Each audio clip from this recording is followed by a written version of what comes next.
Hello बच्चों, मैं कृष्णा पटेल आज आप सभी को क्लास 10th इंग्लिश के ग्रामर पार्ट को पढ़ाऊंगा। बिल्कुल बेसिक से स्टार्ट करेंगे ताकि एग्ज़ाम में हमारे मार्क्स बहुत अच्छे आए। सबसे पहला टॉपिक होता है आपके ग्रामर में सेंटेंस, वाक्य। सेंटेंस को हिंदी में बोलते हैं वाक्य। बेटा, जब तक आपको सेंटेंस और सेंटेंस की बनावट और टेंस नहीं आती है तब तक आप इंग्लिश नहीं पढ़ सकते हैं। तो स्टार्ट करते हैं कि सेंटेंस कहते कैसे हैं। सेंटेंस की परिभाषा होती है शब्दों के स्वव्यवस्थित संग्रह जिसमें एक सार्थक अर्थ प्राप्त हो, उसे कहते हैं वाक्य। A group of words that makes या gives us a complete sense, sense मतलब अर्थ, is called sentence। जैसे राम घर जाता है, वह गाना गा रही है। राम कुछ ना कुछ कर रहा है। राम क्या कर रहा है? यहाँ पर घर जा रहा है बेटा। तो राम ने एक कंप्लीट पूरा टास्क किया कि वह घर चला गया, वह गाना गा रही है। ये भी आपका पूरा काम हो रहा है। अब देखते हैं वाक्य कितने प्रकार होते हैं। वाक्य 5 प्रकार के होते हैं। पहला होता है असर्टिव। असर्टिव को साधारण और डिक्लेरेटिव भी बोला जाता है। इंग्लिश में 2 नाम होते हैं, असर्टिव और डिक्लेरेटिव। दूसरा होता है आपका इंटेरोगेटिव टाइप सेंटेंस, जिसको बोलते हैं हिंदी में प्रश्नवाचक वाक्य।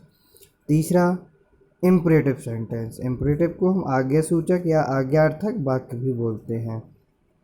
चौथे नंबर का आपका सेंटेंस होता है ऑप्टेटिव सेंटेंस, जिसको हम इच्छा सूचक या इच्छार्थक वाक्य भी बोलते हैं। पांचवा एक्सक्लेमेटरी सेंटेंस, विस्मय सूचक या विस्मयादिबोधक वाक्य।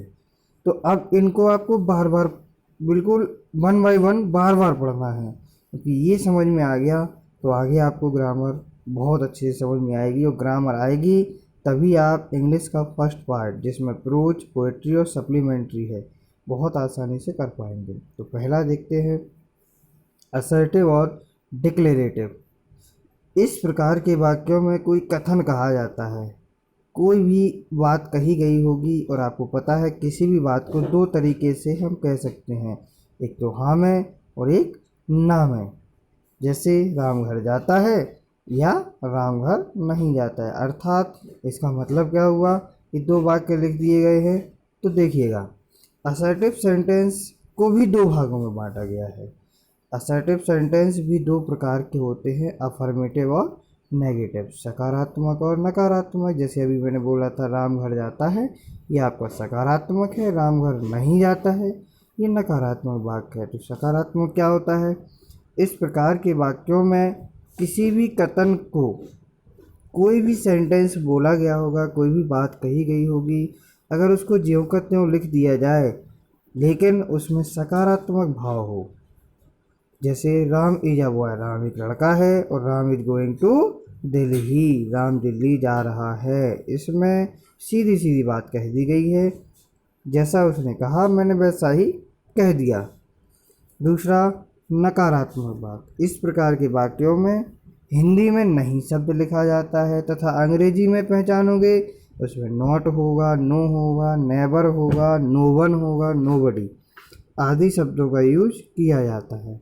जैसे Ram is not a boy, not मिल गया इंग्लिश में, तो हम समझ चुके हैं कि ये नेगेटिव टाइप सेंटेंस है। राम एक लड़का नहीं है, हिंदी में क्या मिलेगा आपको? नहीं।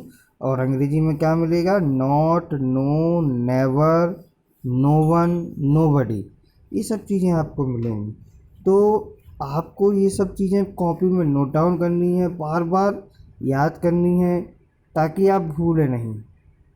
और आगे नेक्स्ट वीडियो में हम लोग बात करेंगे और भी इसके टाइप्स होते हैं उनके बारे में। Thank you very much.